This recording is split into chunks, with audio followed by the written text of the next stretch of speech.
Welcome to Aditya stories. ఈరోజు మనం మరొక స్టోరీని తెలుసుకుందాం. పూర్వం నందగిరి అనే గ్రామంలో రత్నాకర్ అనే పిల్లవాడు తన అమ్మా నాన్నలతో కలిసి జీవిస్తుండేవాడు.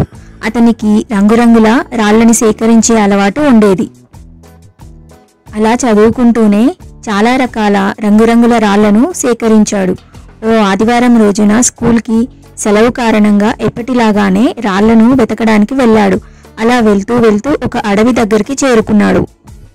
ఆకాశంలో మేఘాలన్నీ దట్టంగా కమ్ముకున్నాయి. చిన్నగా వర్షం పడటం మొదలైంది. అక్కడ ఒక పెద్ద వేప చెట్టు మొదట్లో ఒక అద్భుతమైన నీలం రంగు రాయి తలతలా మెరుస్తూ కనిపించింది. రత్నాకర్ దృష్టి ఆ రాయి మీద పడింది. వెంటనే దాన్ని తీసుకొని శుభ్రంగా తుడిచాడు. అప్పుడు అది మరింత మిలమిలా మెరవసాగింది. వర్షం తీవ్రత పెరిగింది. రత్నాకర్ ఆ రత్నాన్ని శ్రద్ధగా పరిశీలిస్తూనే, అబ్బా, ఈ వర్షం మరింత ఎక్కువైంది. ఇప్పట్లో తగ్గేలా లేదు. ఈ వర్షం ఇప్పటికిప్పుడు ఆగిపోతే ఎంత బాగుండు అని మనసులో అనుకున్నాడు.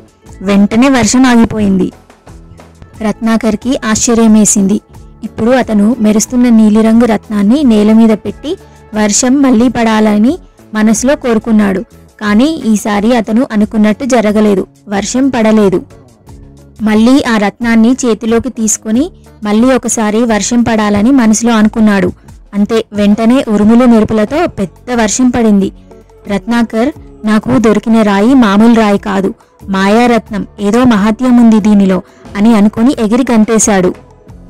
ఈ రాయితో ఏదంటే అది సాధించవచ్చు అని మురిసిపోయాడు. ఇక ఇంటికి వెళ్ళిపోవాలని, వర్షం ఆగిపోవాలని కోరుకున్నాడు. తర్వాత రకరకాలుగా రాయిని చేతిలో పట్టుకొని కోరుకోసాగాడు. ఇక మరీ పొద్దుపోయిన కారణంగా త్వరగా ఇంటికి వెళ్ళి తన అమ్మా నాన్నలకు ఈ మాయారత్నం గురించి చెప్పాలనుకున్నాడు. రత్నాకర్ కొంత దూరం వెళ్ళగానే సింహం గాండ్రింపు వినిపించింది. అది వినగానే రత్నాకర్ గజగజ వణికిపోయాడు.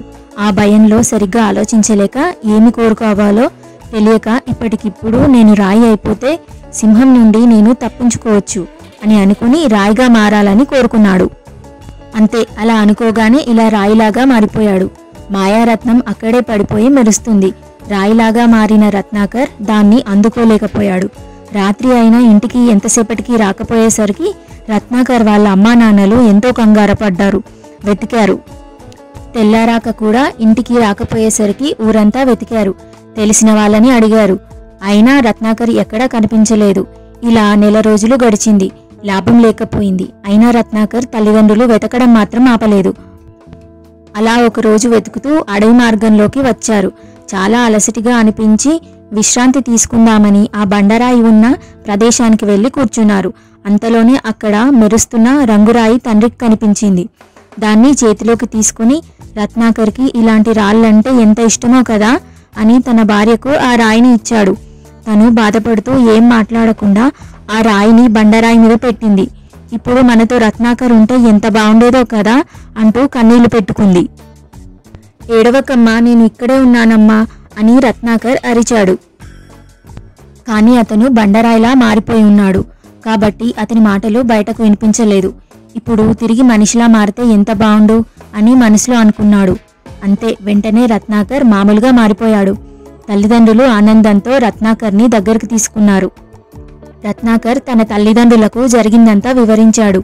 వెంటనే వారు ఆ మాయారత్నాన్ని చేతిలోకి తీసుకుని వర్షం యథావిధిగా పడాలని, ప్రకృతి తన పనులని యథావిధిగా చేసుకోవాలని కోరారు. తర్వాత ఆ మాయారత్నాన్ని నదీలోయలకి విసిరేశారు.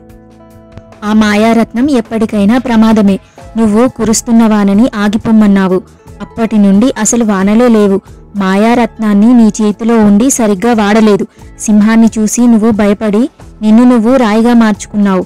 వాడటం సరిగ్గా తెలియనప్పుడు ఈ రత్నంతో ఎప్పటికైనా ప్రమాదమే. అయినా మనం మనలా బతకాలంటే ఏ మాయలు మంత్రాలు వద్దు అని రత్నాకర్కి నచ్చజెప్పి ఇంటికి తీసుకెళ్లారు తల్లిదండ్రులు. ఈ వీడియో మీకు నచ్చినట్లయితే లైక్ చేయండి, షేర్ చేయండి. మరిన్ని మంచి మంచి కథల కోసం మన ఛానల్ ఆదిత్య స్టోరీస్ని సబ్స్క్రైబ్ చేసుకోండి. Thanks for watching.